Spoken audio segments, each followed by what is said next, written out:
15 people signed to get you fired, Diane said, tossing a sheet of paper onto my keyboard. Pack up by Friday. The decision's already made. Her mouth curved upward as she stood over my desk, waiting for me to break down. I picked up the paper, scanning the names. Her lunch crowd, the new hires, still on probation. A few people who couldn't meet my eyes in the hallway lately. Interesting timing, I said, keeping my voice level as I opened my drawer and removed a manila folder. You might want to take a look at this too. It has 47 signatures. I slid the stack across my desk. She snatched it up, annoyed at first, then confused. When she read the title, Formal Request for Management Conduct Investigation, the smugness vanished from her face. This is nothing but lies, she whispered, pages trembling in her hand. Before I could respond, the office door opened. Head of Human Resources walked in with 2 senior directors. We received this documentation this morning, the HR lead said. We need to speak with both of you. Before we continue further, thank you for listening to my story. Where are you tuning in from today? Let me know in the comments. I read every single one, and it means the world to connect with you all. My name is Melanie, and until 6 months ago, I was just someone who loved her job. I'd been with the company for 4 years as a customer solutions specialist, had the highest satisfaction ratings for 3 years running, and trained most of the newer team members. I wasn't perfect, but I worked hard and cared about doing right by our customers. Everything changed when management restructured our department. They brought in Diane to modernize operations and boost efficiency metrics. From day one, something felt off. In our first one-on-one meeting, she barely glanced at my performance history. Your numbers are okay, but we're moving toward a different approach now, she said, tapping her fingernails against her tablet. Some people adapt, some don't. Within a week, she'd assembled her inner circle, mostly newer employees and a few veterans eager for promotion. They started having lunch together daily, private meetings that weren't on the shared calendar. The changes came quickly. My regular clients were reassigned without explanation. We're balancing workloads, was the only answer I received when I asked why. Then came the impossible deadlines. Projects that normally took 3 days suddenly needed to be completed overnight. In team meetings, Diane had a special way of undermining me. Melanie's approach is traditional, she'd say when I offered suggestions. Let's hear some fresh thinking. Then someone from her lunch group would suggest nearly the same idea, and she'd call it innovative and exactly what we need. The isolation was subtle at first. Conversations stopped when I approached the break room. Meetings happened that I wasn't invited to. Information reached me after decisions were already made. Maybe she just has a different management style, my friend Raj told me over coffee. He worked in a different department. Give it time. I tried. I adapted my work schedule, coming in earlier to get ahead of deadlines. I updated my presentation style. I even bought new clothes, wondering if my traditional approach extended to my wardrobe. Nothing changed. In fact, 3 months into Diane's leadership, she implemented a new peer review system. Each week, team members would evaluate each other anonymously on collaboration and innovative thinking. Somehow, my scores were always the lowest, though no specific feedback was ever shared with me. Performance improvement plan, Diane announced during one of our infrequent one-on-ones. Your scores aren't meeting expectations. Which scores exactly? I asked. She slid a paper across the desk. Everything's trending down. Customer satisfaction, team collaboration, project completion. I frowned. Can I see the raw data? These numbers don't match what I've been tracking. The metrics are compiled through our new system, she said. You wouldn't understand the algorithm. Just focus on improving. That night, I couldn't sleep. For the first time in my career, I was being told I wasn't good enough, but something didn't add up. I still had customers requesting me specifically. Project managers from other teams still sought me out for help. The next morning, I started looking more closely at everything. I made copies of all my reports before submitting them. I saved every email. I documented strange occurrences. Projects yanked away just before completion. Credit for my work appearing under other names. I ate lunch alone most days, finding a quiet spot in the courtyard. That's where Elena found me one Tuesday afternoon. She was new, hired directly by Diane, just 2 months earlier. Can I join you? She asked, looking nervous. We ate in silence for a few minutes before she spoke again. I need to tell you something, but you can't tell anyone I said it. She glanced around. Diane asked me to sign a paper today. It was about you. My stomach tightened. What kind of paper? A complaint, saying you were difficult to work with and unwilling to change. Elena stared at her sandwich. She said if I didn't sign it, she'd extend my probation period because I wasn't showing team loyalty. I took a deep breath. Did you sign it? Elena nodded, eyes filling with tears. I need this job. I'm sorry. It's not your fault, I said, reaching out to touch her hand. Thank you for telling me. That conversation changed everything. Not because I was angry, though I was, but because it confirmed what I'd suspected. This wasn't about performance. This was something else entirely. Over the next few weeks, I paid closer attention to everything happening in our department. Customer complaint numbers were rising, but Diane reported improvement trends to upper management. Staff turnover had doubled, yet she spoke of increased team cohesion. Most importantly, I wasn't the only one suffering. People looked tired, stressed. Even members of her inner circle seemed to be walking on eggshells. I made a decision. Instead of fighting back directly, I would simply create space for truth to emerge. It started with small conversations. How's your workload? I'd ask someone, waiting for coffee.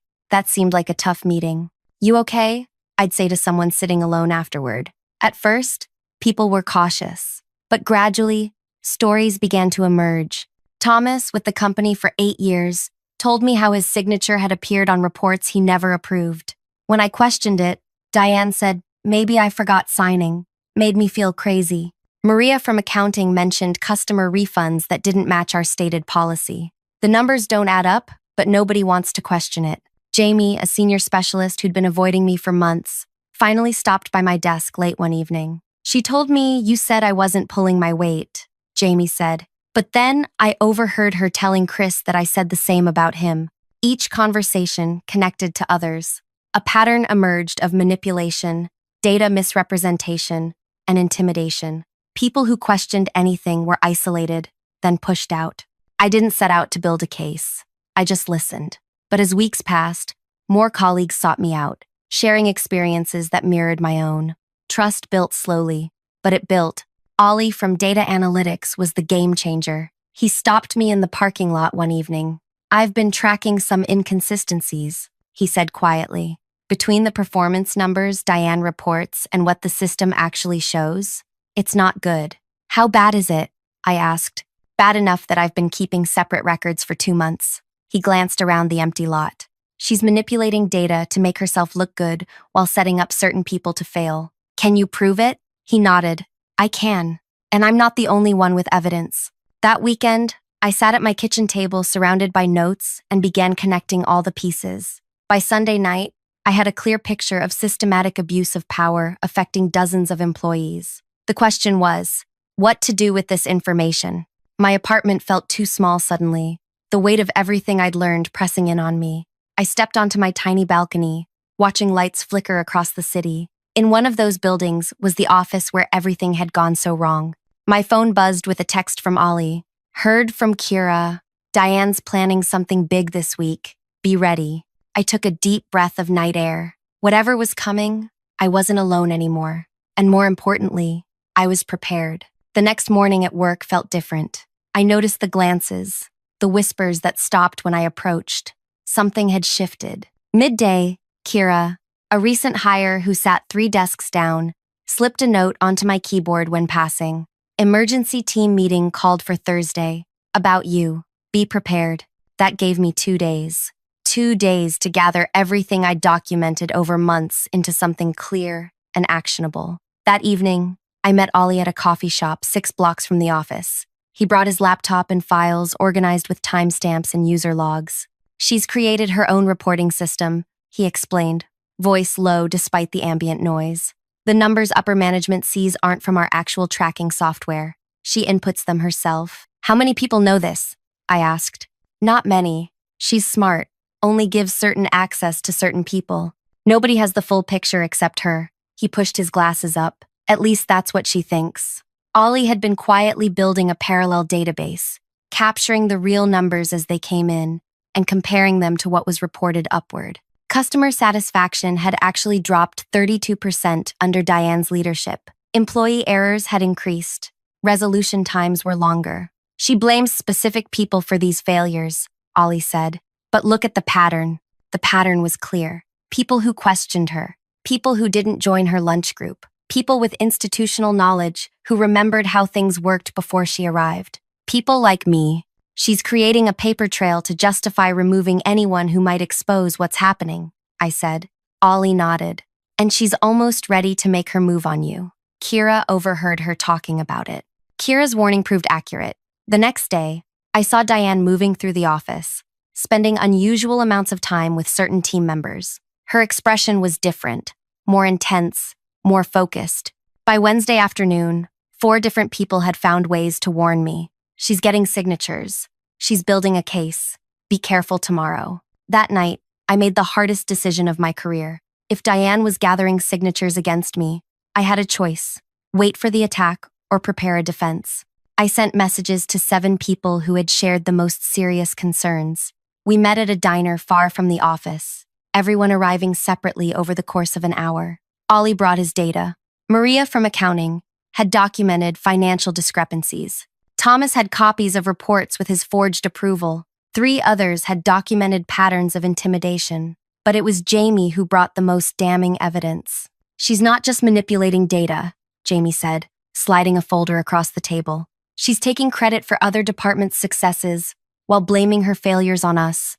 Inside were emails Jamie had preserved, showing how Diane had claimed project results that weren't hers, misrepresented timelines, and systematically undermined anyone who threatened her narrative. If we do this, I said, looking around at the faces lit by the diner's fluorescent lights, there's no going back. She'll fight hard. She's already fighting dirty, Thomas said, and we're losing.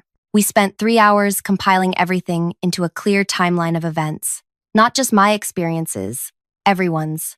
A pattern of behavior affecting the entire department, the company's integrity, and ultimately, our customers. The question became, who could we trust to receive this information?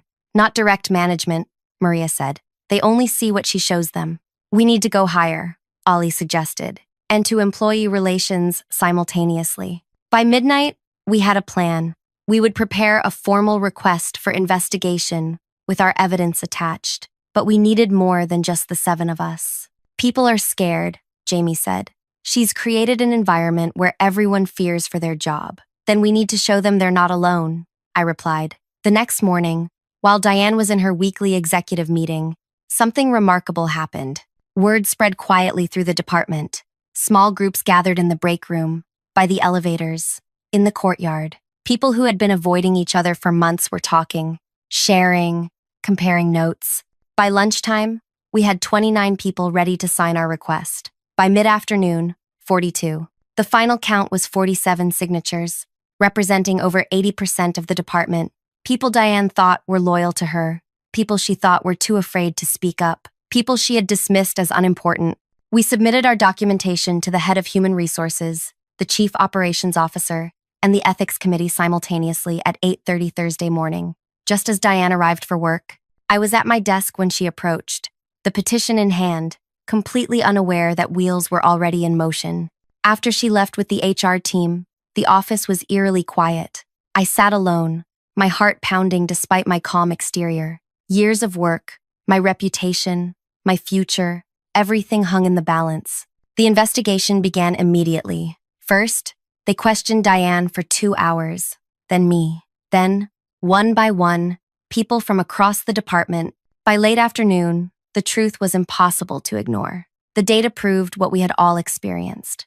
Diane hadn't just targeted me. She had created a toxic environment that was damaging the entire company. At 5:15 p.m., the COO emerged from the conference room where interviews had been conducted all day. His face was grave as he asked me to join him. "We've reviewed the documentation," he said once the door closed behind us, "and conducted 17 interviews so far."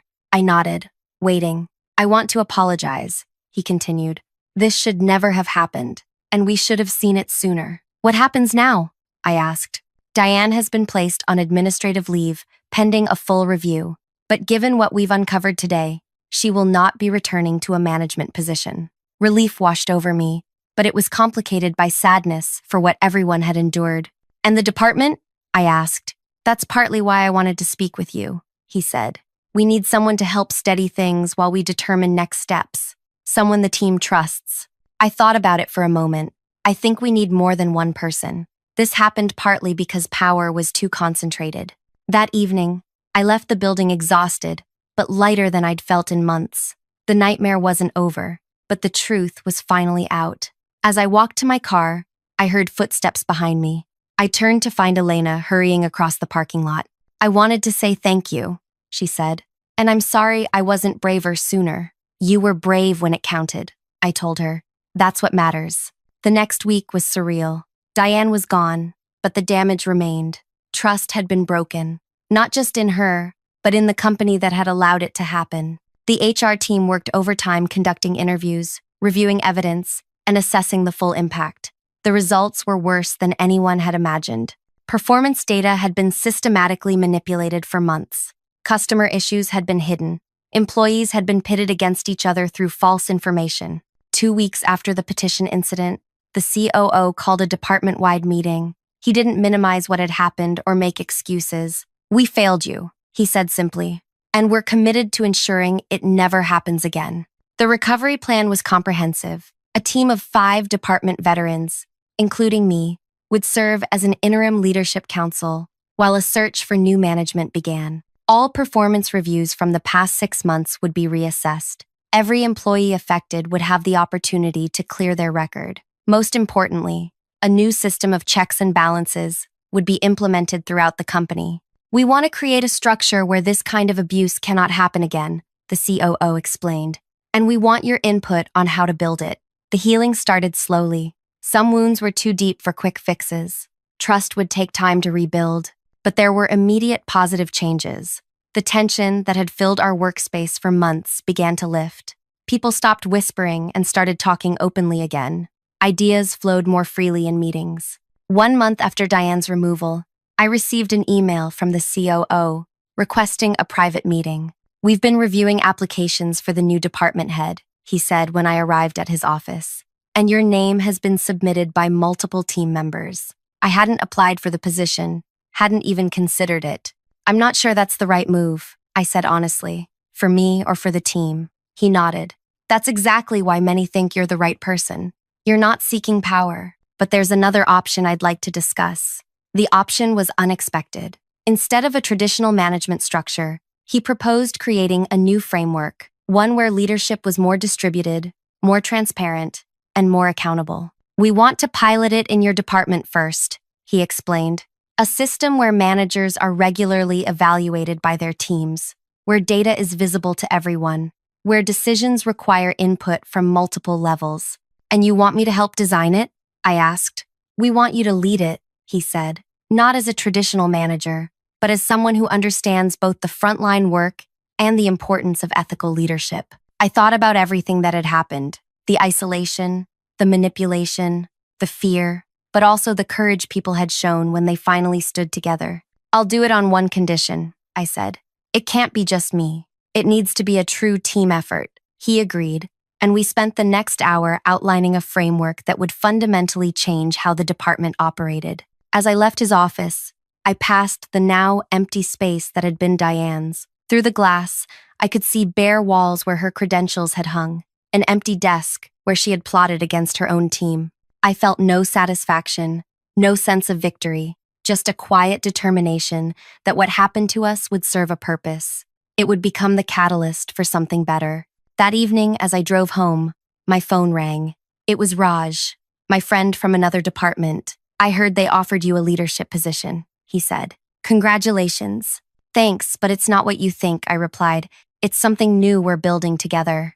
After what you all went through, I'm not surprised you're creating something different," he said. "But there's something else you should know." His tone made me pull over to the side of the road. "What is it?" I asked. "Diane's been calling people, telling a different story about what happened," he said. "And she's not alone. She has supporters in other departments who believe her version of events." I gripped the steering wheel, watching cars pass by in the growing darkness. "She's saying it was a coordinated attack by underperformers," Raj continued. that you manipulated people and data to undermine her because you wanted her job. After everything we'd uncovered, after all the evidence, she was still trying to rewrite the narrative. How many people is she reaching? I asked. Enough that you should be prepared, he said. This isn't over yet. I thanked him for the warning and sat in my parked car, thinking. Of course, it wasn't over. People like Diane didn't simply accept defeat and disappear. The question was, what would she do next? And how far would she go to reclaim her version of the truth? I didn't sleep much that night. Diane's counter-narrative wasn't just about saving her reputation. It was about erasing our truth. By morning, I had decided to share Raj's warning with the Interim Leadership Council. We should have expected this, Ollie said when we gathered before work. She built her career on controlling narratives. What can she really do now? Asked Thomas. She's been removed. The evidence is overwhelming. Maria shook her head. Never underestimate someone fighting for survival. She has connections in other departments, friends in the industry. She's worked here for years. She was right. Within days, strange things began happening. Emails arrived from other teams questioning our data. Longtime colleagues suddenly became distant. 2 client accounts requested different department contacts without explanation. Then came the rumor that Diane was interviewing with one of our biggest competitors. If she goes there with her version of events, it could damage all our reputations, Jamie warned. The COO called me to his office the following Tuesday. I'm hearing concerning things, he said, motioning for me to sit. There seems to be an organized effort to discredit the investigation findings. Diane, I said simply. He nodded. She's reached out to several directors, claiming she has evidence that your group falsified data to remove her. My heart sank. What does she have? Nothing substantial, but she's persistent. And unfortunately, she knows exactly which buttons to push with certain people. He looked tired, the kind of exhaustion that comes from fighting an invisible battle. We stand by our investigation, he continued. But I need to know, is there anything at all, that she could twist to support her claims? I thought carefully. We were meticulous about documentation. Every claim is backed by system logs, timestamps, multiple witnesses. But, she's skilled at making connections that don't exist, at taking small truths and building false narratives around them. He leaned forward. She's requested a formal review of the investigation. The board has denied it, but she's not backing down. As I left his office, a notification pinged on my phone, an industry networking site. Diane had updated her profile, listing herself as Department Director, on sabbatical, at our company, as if she'd chosen to take time away, as if she'd be returning. That same afternoon, Elena rushed to my desk, her face pale. She called me, she whispered. Diane called my personal number. What did she say? That if I recanted my statement, admitted I was pressured to sign against her, she'd help me find a better position somewhere else. Elena's hands trembled. She said otherwise my career was over before it started. Similar reports came throughout the week. Diane was systematically contacting everyone who had signed our document, especially the newer employees, those most vulnerable. 2 people came to me in tears, wondering if they should just tell her what she wanted to hear to make it stop. Another reported that their potential job offer suddenly disappeared after a reference check. We needed to act, but carefully. This wasn't about Diane anymore. It was about protecting everyone who had risked standing up to her. I scheduled an emergency meeting with the Leadership Council and HR. She's targeting the most vulnerable first, I explained. Using fear, just like before. We can issue cease and desist notifications, the HR director offered. Make it clear she's not to contact current employees. That won't stop her, Thomas said. She'll just get more careful about how she does it. Then we need to remove her ability to cause harm altogether, I said quietly. Every head turned toward me. What do you have in mind? Ollie asked. I took a deep breath. We need absolute transparency, not just within our team, but with the entire company and beyond. My plan was simple but required courage. Instead of fighting Diane's narrative in the shadows, we would bring everything into the light. Every piece of evidence, every testimony, every manipulation. We create a comprehensive case study, I explained, not as accusation, but as organizational learning. How toxicity develops, how data can be manipulated, how fear can silence people. You want to publish our experience? Maria asked, surprised. As an anonymous case study? Yes, with the company's full support, a detailed account of what happened, how it was discovered, and what systems were created to prevent it from happening again. The HR director looked skeptical. Publishing internal issues is risky. Not publishing them is riskier, I countered. Right now, Diane controls the external narrative. She's contacting people outside our department, outside our company even. If we don't define what happened, she will. The debate lasted hours. The potential downsides were significant. Bad publicity, legal concerns, morale impacts. But the alternative was allowing Diane's version to spread unchallenged. Finally, the COO made the call. We'll take a modified version of this approach to the board. No identifying names, but complete transparency about what happened and how we're fixing it. We worked through the weekend preparing the presentation. Every claim triple-checked. Every example anonymized but specific enough to be credible. The board meeting was scheduled for Monday morning. Sunday night, my phone rang with an unknown number. Is this Melanie? The voice was unfamiliar. Yes. Who's this? My name's Vince. I'm VP of Operations at Helios Industries. My stomach tightened. Helios was our largest competitor. Diane applied for a director position with us last week, he continued. She was impressive in her interview, but something felt off about her explanation for leaving your company. I remained silent, unsure how to respond. I reached out to a colleague on your board, he continued. She suggested I speak with you directly. What did Diane tell you about her departure? I asked carefully. That she was taking temporary leave after a group of underperforming employees attempted to undermine her improvement initiatives. He paused. She was quite specific about one employee in particular who organized the effort. Someone named Melanie. There it was.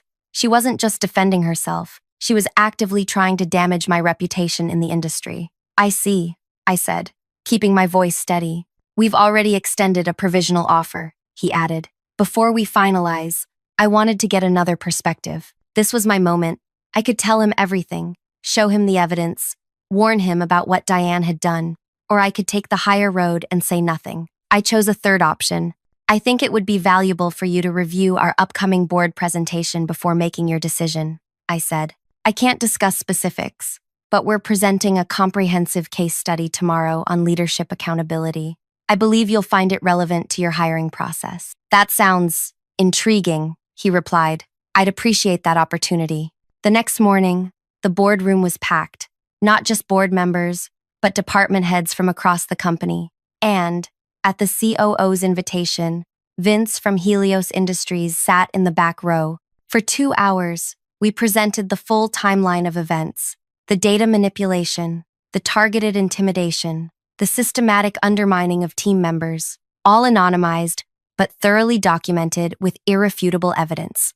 We concluded not with blame, but with solutions. The new leadership structure we were implementing, the transparency safeguards, the communication channels that ensured no single person could control information flow. When we finished, the room was silent. Then the board chair spoke. This is difficult but necessary work, she said. Thank you for your courage in presenting it. We unanimously approve the structural changes proposed and commit to implementing similar oversight across all departments. As people filed out, Vince approached me. That was illuminating, he said, especially the data analysis section. I nodded, keeping my expression neutral. We'll be withdrawing our offer to Diane this afternoon, he added, and I'd like to discuss how we might implement some of your accountability measures at Helios.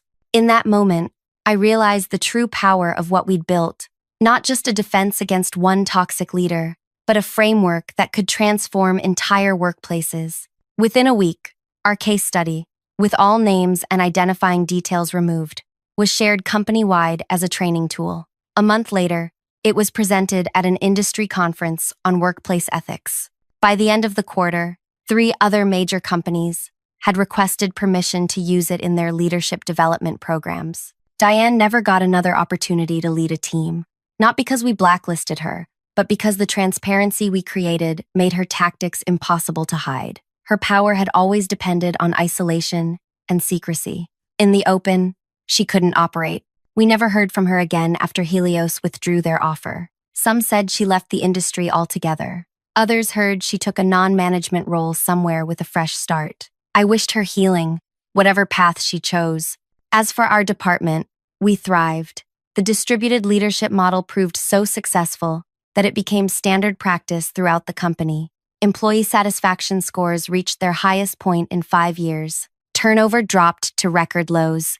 6 months after Diane tossed that petition onto my keyboard, I received an Industry Leadership Award for the case study and structural reforms it inspired. Standing at the podium, looking out at hundreds of professionals, I thought about how differently things might have ended if I'd fought back with the same tactics Diane used: manipulation, personal attacks, fear. I might have won the battle, but become exactly what I was fighting against.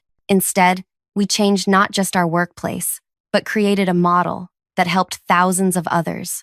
Sometimes the most powerful revenge isn't hurting someone who hurt you. It's building something so much better that their methods become obsolete. It's creating light that makes hiding impossible. The petition meant to end my career now hangs, framed, in our training center, not as a trophy, but as a reminder that when people stand together for truth, systems can change for the better. Thank you for staying with me through this story. If it resonated with you in any way, please hit the like button and share your thoughts in the comments. Have you ever experienced or witnessed workplace toxicity? How did you handle it?